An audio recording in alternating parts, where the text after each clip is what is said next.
Assalamualaikum warahmatullahi wabarakatuh. Perkenalkan, nama saya Ilham Ramadan dari PAI 5A. Di sini saya akan menjelaskan tentang instrumen non-teks. Kegiatan mengukur, menilai, dan mengevaluasi sangatlah penting dalam dunia pendidikan. Hal ini tidak terlepas karena kegiatan tersebut merupakan suatu siklus yang dibutuhkan untuk mengetahui sejauh mana pencapaian pendidikan telah terlaksana. Teknik evaluasi disebut juga instrumen atau alat pengumpulan data hasil belajar. Di dalam dunia pendidikan, kita mengetahui bahwa setiap jenis atau bentuk-bentuk pendidikan pada waktu-waktu tertentu selama satu periode pendidikan selalu mengadakan evaluasi. Artinya, pada waktu-waktu tertentu selama satu periode pendidikan selalu mengadakan penilaian terhadap hasil yang telah dicapai baik oleh pihak terdidik maupun oleh pendidik. Nah, kita melangkah selanjutnya mengenai pengertian instrumen non-teks. Dalam pengertian umum, alat adalah suatu yang dapat digunakan untuk mempermudah seseorang untuk melaksanakan tugas atau mencapai tujuan secara lebih efektif dan efisien. Teknik non-teks adalah suatu alat penilaian yang biasanya dipergunakan untuk mendapatkan informasi tertentu tentang keadaan peserta didik. Tes yang dengan menggunakan tes ini, hal ini berarti bahwa jawaban yang diberikan oleh peserta tes tidak bisa dikategorikan sebagai jawaban benar atau salah sebagaimana interpretasi jawaban tes. Kita melangkah selanjutnya, yakni bagian B, pengertian validitas.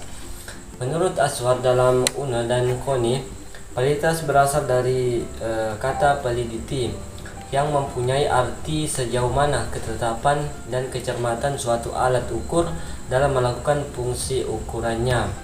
Ya, sedangkan menurut Sugiharto dan Sitinjak dalam Una dan Koni, validitas berhubungan dengan suatu perubahan mengukur apa yang seharusnya diukur. Validitas dalam penelitian menyatakan derajat ketetapan alat ukur penelitian terhadap isi sebenarnya yang diukur. Selanjutnya yaitu jenis-jenis validitas. Validitas suatu tes dalam Arifin dapat dibedakan menjadi 4 jenis, antara lain validitas permukaan, yang kedua itu validitas isi, yang ketiga validitas empiris, yang terakhir itu validitas kontraks, dan yang terakhir validitas faktor. Yang bagian D, pengertian reliabilitas. Reliabilitas berasal dari kata reliability. Pengertian dari reliability adalah kejagaan pengukuran, menyatakan bahwa reliabilitas menunjuk pada suatu pengertian bahwa instrumen yang digunakan dalam penelitian untuk memperoleh informasi yang digunakan dapat dipercaya sebagai alat pengumpulan data dan mampu mengungkap informasi yang sebenarnya di lapangan. Selanjutnya bagian E, jenis-jenis reliabilitas. Ada beberapa tipe reliabilitas tes dalam Sukardi yang sering digunakan dalam kegiatan evaluasi, dan masing-masing reliabilitas mempunyai konsistensi yang berbeda-beda. Beberapa tipe reliabilitas diantaranya adalah sebagai berikut. Yang pertama yaitu reliabilitas dengan tes retest. Yang kedua reliabilitas bentuk ekuivalensi. Yang ketiga itu tentang reliabilitas dengan belah dua. Selanjutnya yakni bagian F, analisis instrumen non-test. Berikut akan dijelaskan cara menganalisis validitas dan reliabilitas dari instrumen non-teks menurut Uno dan O'Neill. Yang pertama itu pengujian validitas instrumen.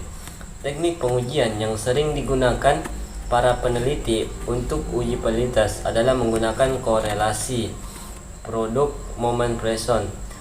Analisis ini dengan cara mengkorelasikan masing-masing skor item dengan skor total. Skor total adalah penjumlahan dan keseluruhan item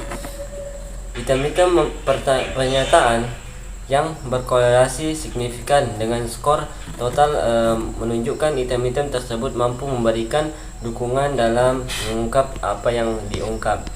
Selanjutnya nomor 2, menentukan reliabilitas instrumen.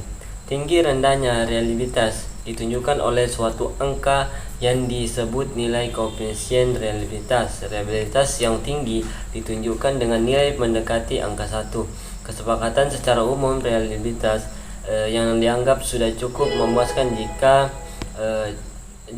0,700%.